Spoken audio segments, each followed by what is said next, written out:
In the fall of 1987, a woman named Carol Whitfield climbed into the attic of her late grandmother's farmhouse outside Alder Creek, Ohio, looking for nothing in particular.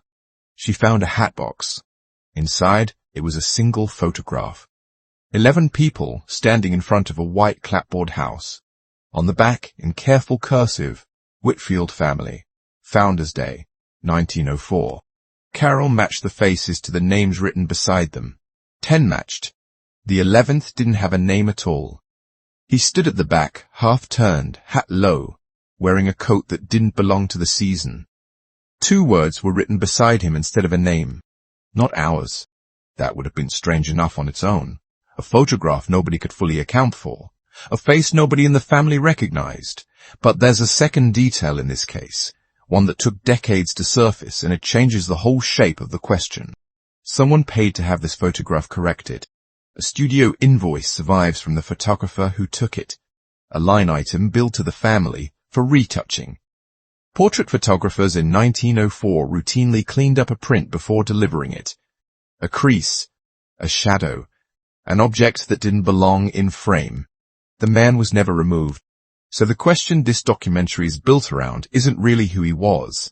It's why a family that had the means, the opportunity, and apparently the motive to erase him from their own photograph chose, instead, to keep him in it, and wrote 2 words next to his face instead of his name.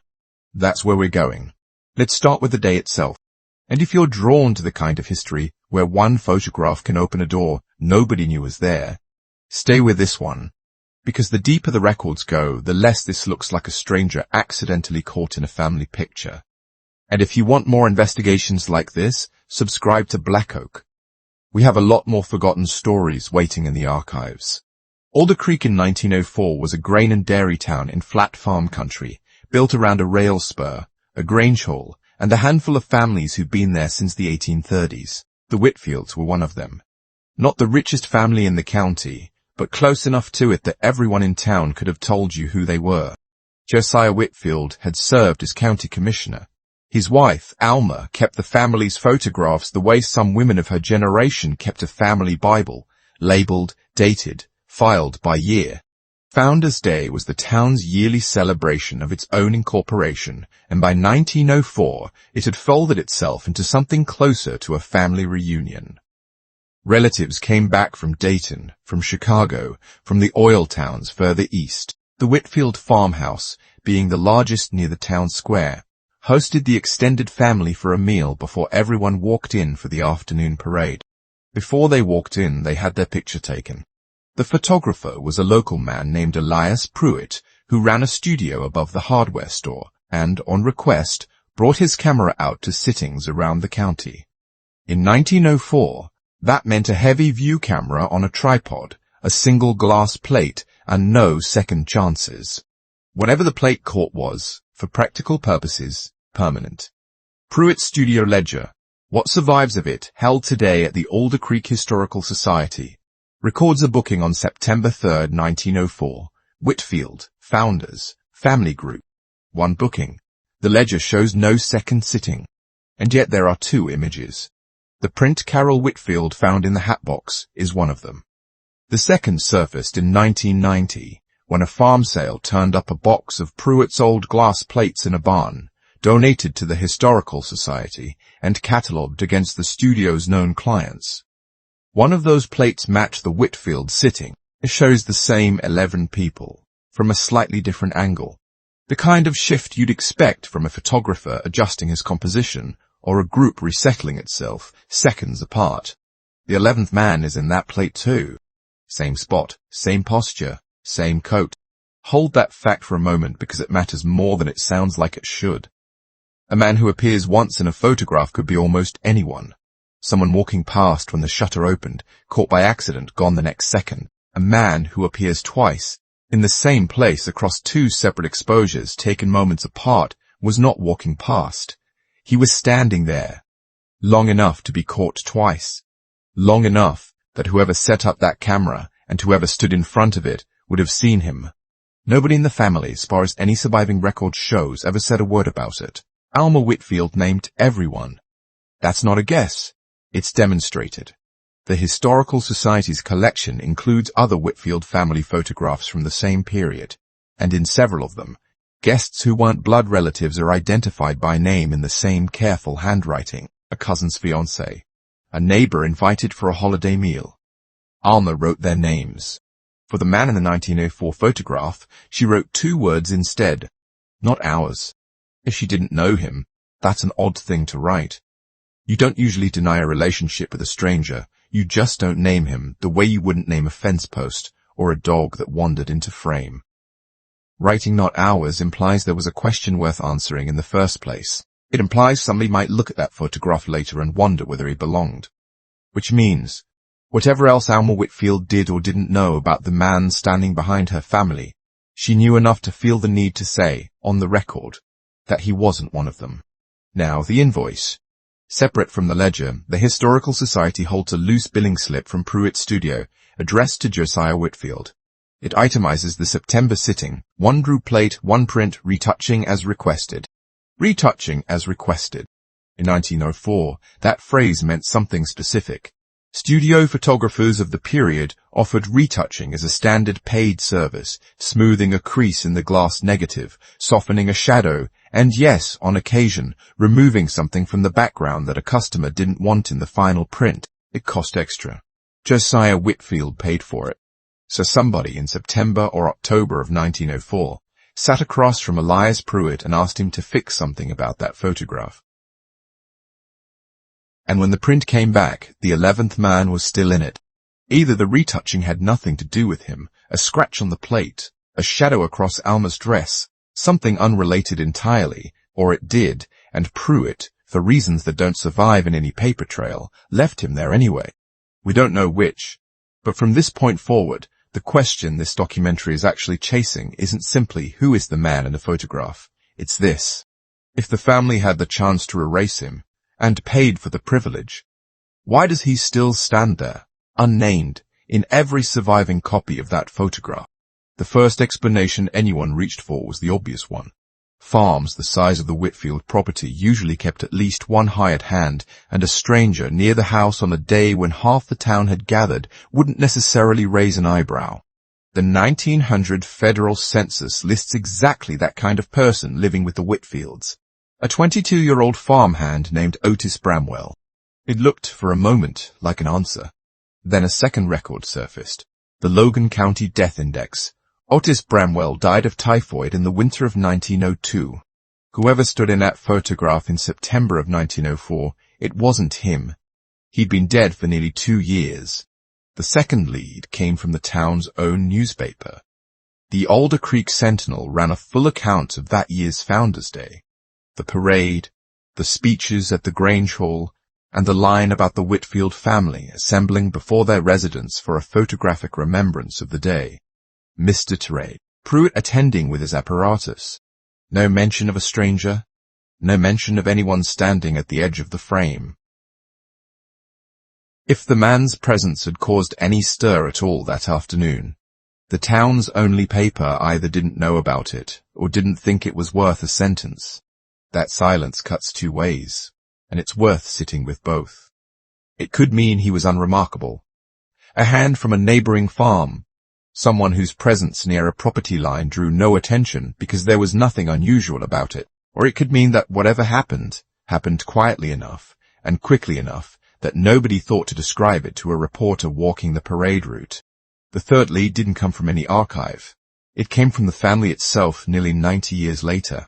In the early 1990s, as word of the photograph spread through the extended Whitfield family, a great-granddaughter named Peggy Whitfield Ostrander came forward with a story she'd heard as a child, passed to her by her mother, who was a toddler in 1904 and had no memory of the day herself, but who'd grown up hearing the story secondhand. According to Peggy, family tradition held that a man had come by the farm that morning asking about work, was turned away, and lingered near the property before the family gathered for their photograph. In this version, Alma's inscription wasn't a mystery at all. It was a simple fact, noted for the benefit of anyone who looked at the picture later. A stranger had drifted into the frame, and she wanted the record to reflect that he wasn't family. It's a tidy story. For a while, it was the only story anyone had. Believe it, for now. Most people who first hear this case do. Then look at the coat again. Multiple family members who examined the original print, independently of each other, noticed the same thing. Everyone else in the photograph is dressed for early September, shirt sleeves, light dresses, no coats at all on a mild afternoon. The 11th man is wearing something heavy, dark, collar raised. The kind of coat you'd wear in November, not the first week of September. A man drifting through the county looking for a day's farm work has little reason to be dressed for winter. It's not proof of anything by itself. Clothing habits varied. A man might own exactly one coat and wear it regardless of season. Tonal contrast on a century-old glass plate can make fabric look heavier and darker than it was. Taken alone, the coat proves nothing. But it's the first thread that doesn't fit the tidy story. And once you start pulling threads, more come loose. The two exposures don't fit it either. A job seeker turned away from the door wouldn't typically still be standing in the same spot, in the same posture, when the photographer reset his composition and exposed a second plate. He'd have moved on. He'd have left the property line, gone looking for work somewhere else down the road. Instead, he's fixed in place. Twice. And Alma's inscription doesn't quite fit it either. Not once you know she named other outsiders in other photographs. If this man really was nothing more than an anonymous drifter, why did his presence require a note at all? By the mid-1990s, the Historical Society's file on the case held the two Pruitt plates, the census and death records ruling out Otis Bramwell, the Sentinel clipping that said nothing, and the typed summary of the Ostrander family story filed as what it was, a memory of a memory, worth keeping, not worth trusting on its own. Nobody had yet tried to answer the harder question underneath all of it. Not who the man might have been in general terms. Who, specifically, he was. That wouldn't happen for another decade. And when it finally did, it came from someone who wasn't even looking for him. In 2003, a professional genealogist named Renata Sokolsky was researching an entirely different family, the Bramwells, the same family whose son Otis had already been ruled out as the man in the photograph. On behalf of a client tracing Bramwell ancestry through Logan County, her work took her into the Historical Society's Pruitt Studio collection, hoping the old ledgers might mention other Bramwell sittings. She found nothing on the Bramwells that day. She found the file on the unidentified man instead. Sokolsky's specialty wasn't local Ohio history. It was military records. And something about that coat, once she had a high-resolution scan in front of her, caught her attention in a way it hadn't caught anyone before her. It wasn't a farmer's coat.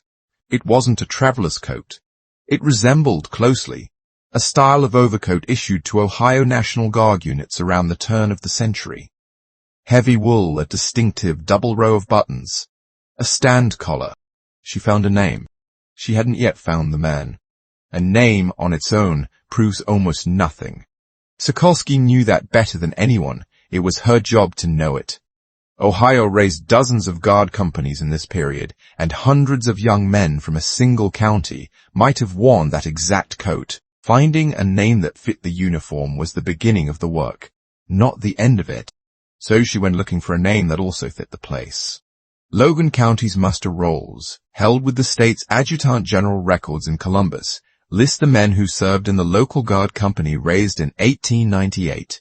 Sokolsky cross-referenced that roll against residents of Alder Creek Township. One entry stood out, a private who enlisted at 19, trained stateside during the brief Spanish-American War mobilization, and mustered out in 1899 without ever deploying. An unremarkable common service record for an Ohio guardsman of that era. His name was Marion Teague. Unremarkable service record.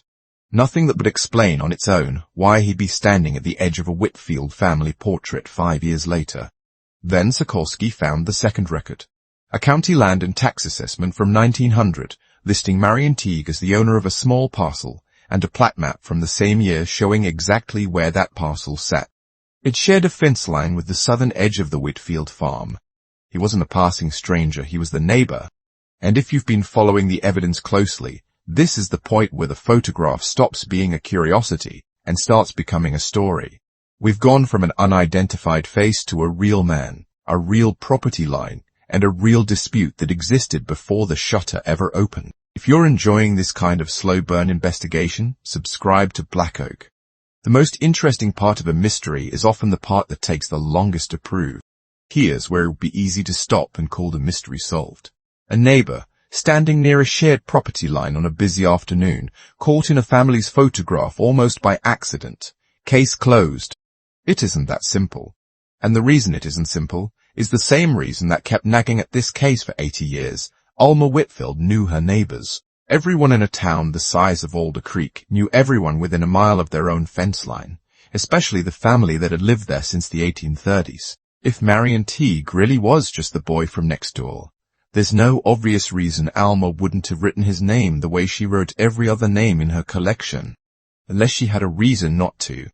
That reason surfaced in 2011, when a descendant of Josiah and Alma's daughter, Ruth, donated a bundle of family letters to the Historical Society, found while clearing a relative's estate in Columbus.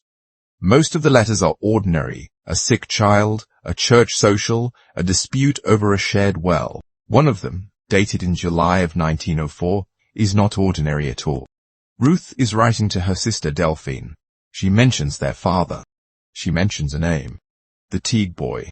Josiah, according to Ruth's letter, was locked in a dispute with the young man next door over the boundary between their two properties, a dispute serious enough that Josiah had threatened to take it to court. Ruth's letter isn't hostile toward Teague. If anything, it's sympathetic. She notes that he had no one left to speak for him since his father's death a few years earlier, and she wonders, in her own words, whether their father was pressing the matter harder than the situation really called for. 2 months later, Marion Teague is standing at the edge of the Whitfield family's Founders' Day photograph. This is the moment the case actually turns. Not because the letter proves what he was doing there. It doesn't. It never mentions a photograph, never mentions Founders' Day, never places him on the property that specific afternoon. What it proves is something quieter, and, in its own way, more important. A real, documented, contemporaneous conflict existed between the Whitfield family and a real, specific young man, whose circumstances match the photographic evidence closely enough that it stops looking like coincidence. Now go back and read Alma's 2 words again. Not ours. Read them next to a letter that shows her own daughter worrying that her father was bullying a grieving, landless young neighbor over a fence line. Read them next to a photograph that the family had the means and apparently the motive to correct, and didn't. Not ours starts to sound less like a stranger's anonymous label, and more like a line drawn on purpose. A family closing ranks in ink, on the back of a photograph, around a man they knew perfectly well, and had decided, for their own reasons, not to name. Was the photograph ever really a celebration at all? Or did it end up preserving something closer to a record of exactly who was and wasn't welcome on that ground? Follow Marion Teague forward and the story gets harder, not easier. The county court docket for early 1905, several months after the photograph, shows a boundary suit filed by Josiah Whitfield against the neighboring landowner. But by the time the case reached the docket, the defendant isn't listed as Marion Teague. It's listed as the Teague estate, administered by a court-appointed guardian. Somewhere between September of 1904 and the filing of that suit, Marion Teague lost clear legal standing over his own land. The record doesn't say why. A guardian was typically appointed over an estate for reasons that included illness, injury, or a legal finding of incompetence, categories the era applied broadly and often unkindly, with little record left behind explaining which one applied to a given man. What the record shows is only the outcome. A 25-year-old landowner in an active property dispute with one of the county's more prominent families, who within months no longer had the legal right to argue his own case. The 1910 federal census finds him again, not on the land next to the Whitfields. Logan County Poor Farm, Bellefontaine. Occupation, blank. Marital status, single. It is tempting, and it would make for a cleaner story, to draw a straight line: dispute, defeat, collapse, poor farm, cause and effect, start to finish. The honest answer is that the record doesn't draw that line for us. Between 1904 and 1910 is a 6-year gap with no surviving document inside it. Illness could explain the guardianship. Financial ruin could explain it. A mental health crisis the era had no vocabulary for could explain it. Any combination could explain it. What can be said, carefully, is only this. Whatever unraveled in Marion Teague's life, it was already beginning to unravel around the same month that photograph was taken. And the family on the other side of that fence line had every reason to be a part of that story, whether they intended to be or not. So, does the identification hold up? It's worth testing it honestly, the same way the Historical Society had to. What supports it? The coat resembles the documented style of an Ohio Guard overcoat from exactly the right period. The property records place Teague directly on the Whitfield's boundary line in exactly the right year. The letter places an active, documented conflict between the families in exactly the right season, 2 months before the photograph, and the man in the frame stood still through 2 separate exposures, which rules out an accidental passerby and requires someone with a specific reason to be standing and staying on that ground. What weakens it? No document. Not the ledger, not the invoice, not the letter, not the court filing, ever places Marion Teague inside that photograph by name. The identification rests on a resemblance in coat style and a convergence of circumstance, not on a signed contemporary statement that says this is Teague. Facial identification from a single century-old glass plate at this resolution cannot be made with certainty by anyone, however careful the analysis, and it's worth naming the version of events that doesn't require Teague at all. A visiting relative of a spouse's family, a business acquaintance of Josiah's, someone whose presence had a plain explanation that simply never made it into any surviving paper. Historical investigation can only test the explanations that left a trace. It's possible the true one didn't. What the photograph itself can prove and can't. It proves 11 people stood in that yard, in that light, for at least 2 exposures.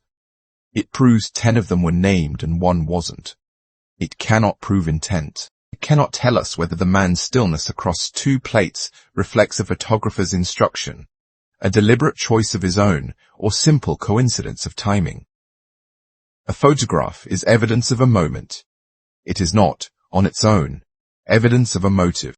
What Alma's inscription can prove and can't, it proves she distinguished this man from her family, in writing, using different language than she used elsewhere, for people she genuinely didn't know. It cannot prove she recognized him as Marion Teague specifically, rather than simply as some other associate of the dispute, or a figure connected to the family's affairs in a way that never made the record.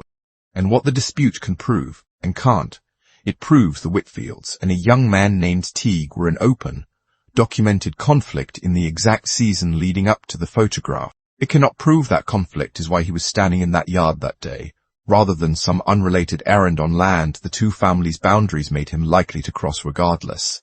Line all of it up, and here's what's left standing. An identification strong enough to be the leading explanation, and honest enough to admit it isn't a verdict. Carol Whitfield, who found the photograph in 1987, is in her 80s now. She said she never expected it to become anything more than a strange family story. Something to bring up once a year, half a joke, half an unease nobody could quite name. She didn't expect a genealogist working an unrelated case to eventually hand that unease a name of its own.